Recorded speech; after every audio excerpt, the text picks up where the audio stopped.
Hello everyone, this is Aten. I'm back with another video. Finally, US is planning to lift their travel ban in the month of November, but it has raised plenty of questions.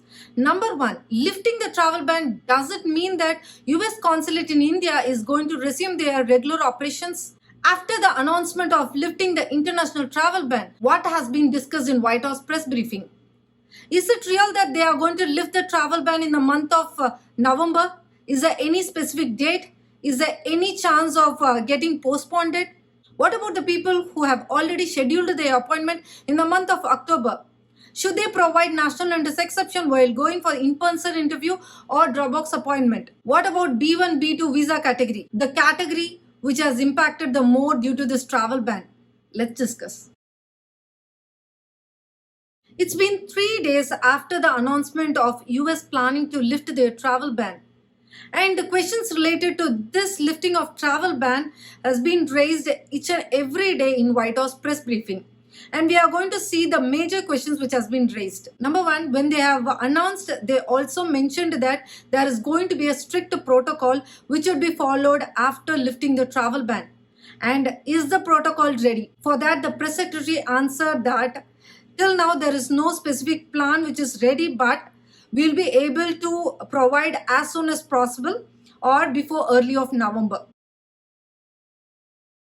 As there is no specific date mentioned for when the travel ban will be lifted, the question was more on, is there any chance for it to get postponed a couple of weeks later or in the month of December or in the early of Jan next year. For that, the press secretary have answered like they are in control and they will stick on to what they have already announced and they will implement the same. So we can be confident that they are going to lift the travel ban, just that the date is not yet known and we'll get to know in coming weeks along with the new travel policies. Next question is related to vaccination, and I think many people are having the similar question.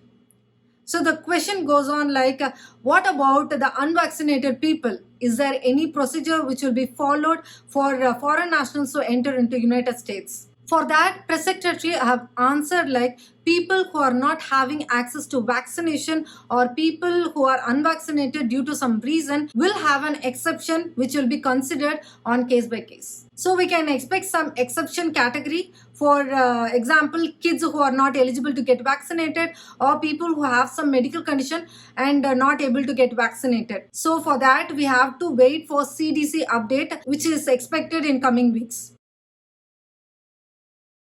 Next question is how US will consider who are vaccinated.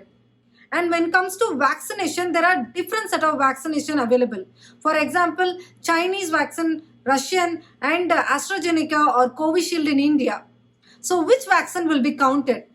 For that, press secretary have answered that it's a part of the process and they are still working on which set of vaccine will be accepted and what proof will be considered from the foreign nationals to enter into US. So we can understand that still the list of vaccine is not yet finalized. And we can also see that WHO approved vaccine have been accepted by other countries who have lifted their travel ban. When it comes to India, Covaxin and Covishield are the two vaccines available. So if US is going to accept WHO approved vaccine, then people who have taken Covishield will not have any issue in traveling. What will happen to the people who have taken Covaxin? For that, we can have two options. Either Covaxin might fall under exempted category or they might have some different procedures. Number two, we still have 1 more month left for Covaxin to get approved by the WHO. So the conclusion is, even if you have taken Covaxin or Covishield, doesn't matter. We still need to wait for CDC to give next level of update in coming weeks. Lifting the travel ban doesn't mean that US consulate in India is going to resume their regular operations. What can we expect after lifting the travel ban? Number one, NIE might come to an end as because it is a part of travel ban.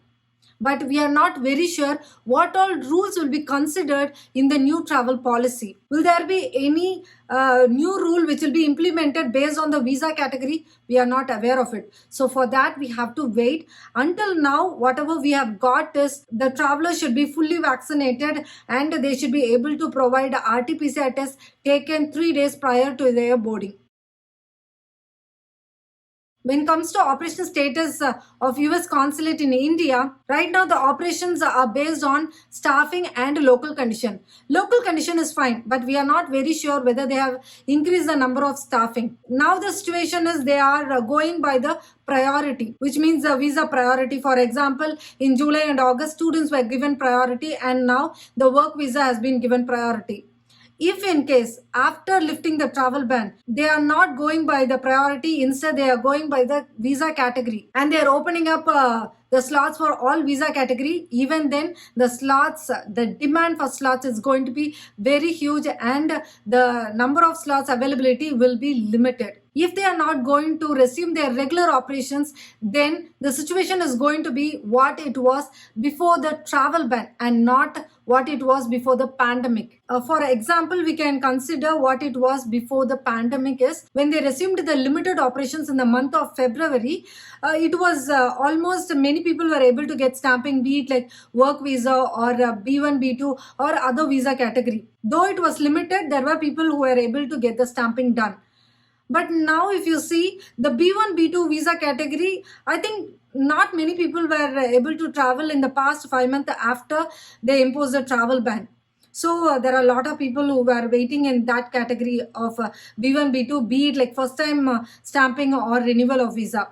When it comes to work visa, scenario is again the same. Like, there are a lot of people who got their approval last year and still not able to get the stamping done. And even with this year, there are a lot of people who have got approved and waiting to get the stamping done. So that's why we are assuming that the demand is going to be huge. Unless and until they are going to get back to the regular operations, the number of visa slots is going to be very, very limited. Next question is, what happened to the people who have already scheduled their appointment in the month of October or till the travel ban is going to be lifted? So the answer is, the travel ban is in place till now. People who are going for stamping, be it like in-person interview or Dropbox appointment, make sure that you go with the national interest exception. But it is up to the officer to consider national interest exception, as because they have already announced that US is going to lift the travel ban. But still, we have to be correct from our side so that we are not going to end up in getting 221G just because we are not having an NIE. How it is going to be after lifting the travel ban? Number 1, no NIEs. Number 2, any valid visa holders will be able to travel. Number 3, still we need to wait for the further updates on what is the conditions they will include for traveling or entering into US. When it comes to B1, B2, I think this visa category is the most affected category during this travel ban. There were a lot of parents who were not able to meet their son or daughter or grandchildren, and there were parents who were literally longing to meet their daughter-in-law or daughter during their pregnancy, and parents who were not able to join their son or daughter wedding. There are a lot of reasons, and only people who had their emergency reasons were able to travel. But now we are hearing that considering the family situation, B1, B2 visa holders are getting their NIE approved. Hope after lifting the travel ban, people hold a valid visa will be able to travel without any issue. And not many rules have been put into the new policy. So for that, we have to wait and see. We also heard that there is going to be a contact tracing. So when you're boarding the flight, you should be able to give your contact numbers and mail ID. In case if someone is going to get affected, probably you might get intimated. So we have to wait for the CDC update so that we'll get a clear picture on how it is going to be after lifting the travel ban and what are the rules which is going to be in place. Hope this information was helpful. Stay tuned with Purna Aarti Vlog for more and more updates on embassy, immigration, travel and vlogs. Stay healthy, stay safe, take care. Bye-bye.